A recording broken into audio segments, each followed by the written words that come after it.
Hello, ladies and gentlemen. Welcome to Triple N Media. I am Dr. Nik Nikam. The cardiology seminars are brought to you by Triple N Media, and our YouTube channel has more than 200 lectures on cardiology topics.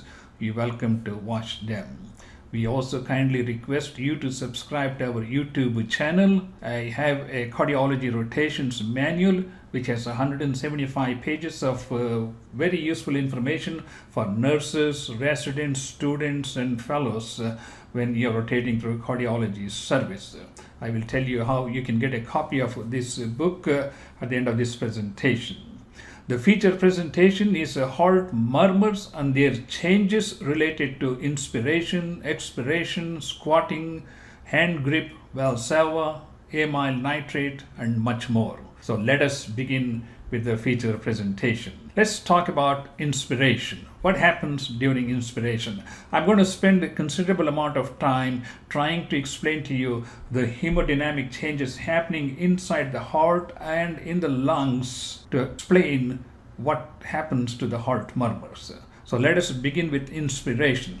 During inspiration, there is increased venous return to the right side of the heart. All the right-sided murmurs are going to be increased due to increased flow through the right side of the heart. As a result, the tricuspid regurgitation, the outflow tract murmur due to pulmonary hypertension, all these murmurs are going to be increased in intensity. Whereas during inspiration, because of the expansion of the lungs, there is pooling of blood in the lungs. As a result, there is decreased pulmonary return to the left atrium and the ventricle.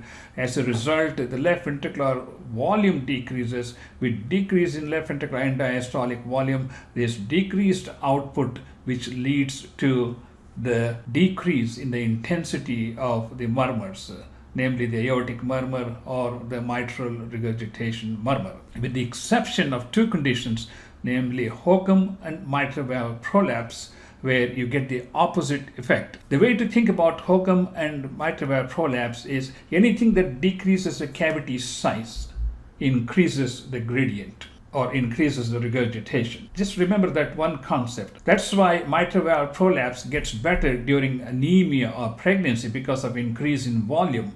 Same thing with HOCM. Anytime there is decrease in volume, there is worsening of the murmur and worsening of the obstruction. The main thing I want you to remember is anything that decreases the left ventricular cavity size or the volume, that increases the murmur related to HOCM or hypertrophic obstructive cardiomyopathy and mitral valve prolapse. As you know, the mitral valve prolapse happens during mid-systole when the leaflets prolapse and reduced cavity makes the prolapse worse. Now let's look at what happens during expiration. During expiration, the venous return is reduced, and since the venous return is reduced, the right-sided pressures go down. With the compression of the lungs, there's more blood coming into the left side of the heart, increasing the left-sided murmurs. Let's look at what happens when someone is standing. When a person is standing, there is pooling of the blood in the trunk and lower extremities. Always think about what is happening to the hemodynamics, not so much about what's happening to the murmurs. That is a secondary effect. When somebody is standing, there is pooling of the blood.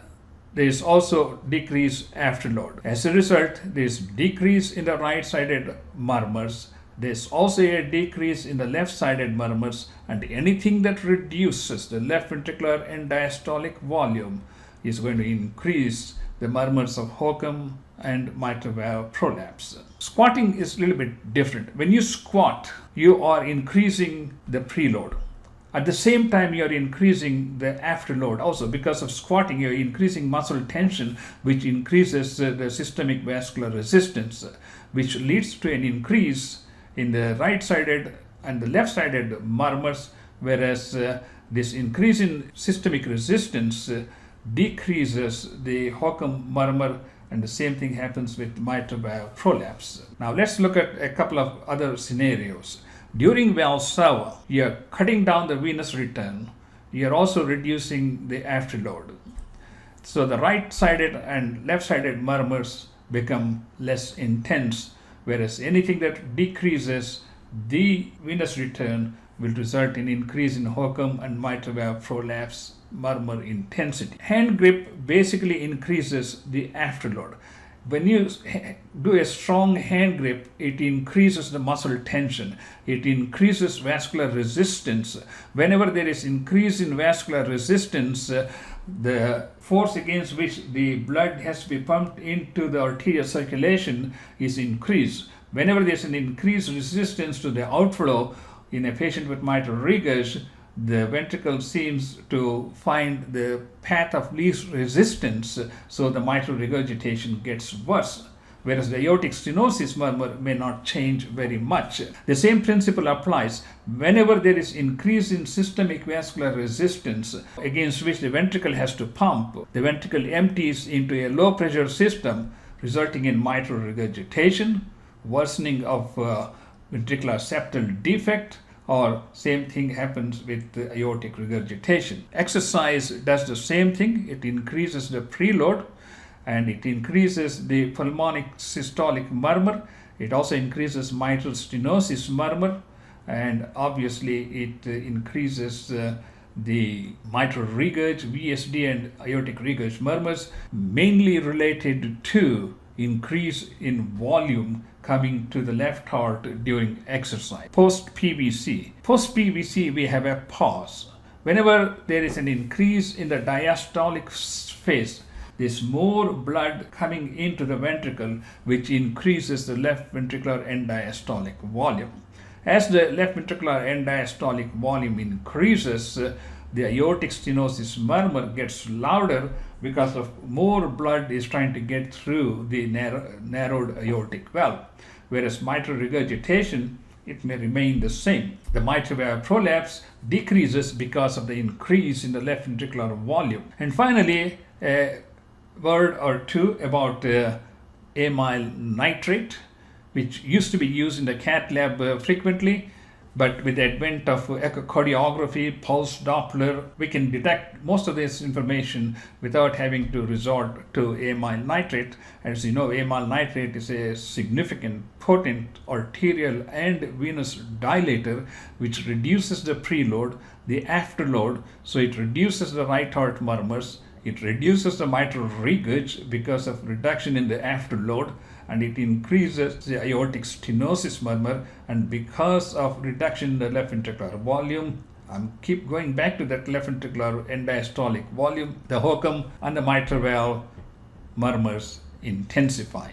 So ladies and gentlemen, this is a very, very quick rundown of what happens to the heart murmurs with various physiological maneuvers. The most important thing we want to focus is what is happening to the hemodynamic. What happens to the preload? What happens to the afterload? What happens to the left ventricular end diastolic volume? And how the heart responds to these changes. Our YouTube channel has more than 200 cardiology lectures. We welcome you to watch them, and I also kindly request you to subscribe to our YouTube channel. If you would like to receive a copy of the Cardiology Rotations Manual, please send me an email to drniknikam@gmail.com. I'll be happy to send you a copy of that one. If you want me to prepare a video presentation on any particular topic, please let me know. I'll be happy to do the research and make the video. This cardiology seminar has been brought to you by Triple N Media. I am Dr. Nik Nikam, a cardiologist from Houston, Texas. Thank you so much for watching this presentation, and please do subscribe to our YouTube channel, and I will see you in the next video.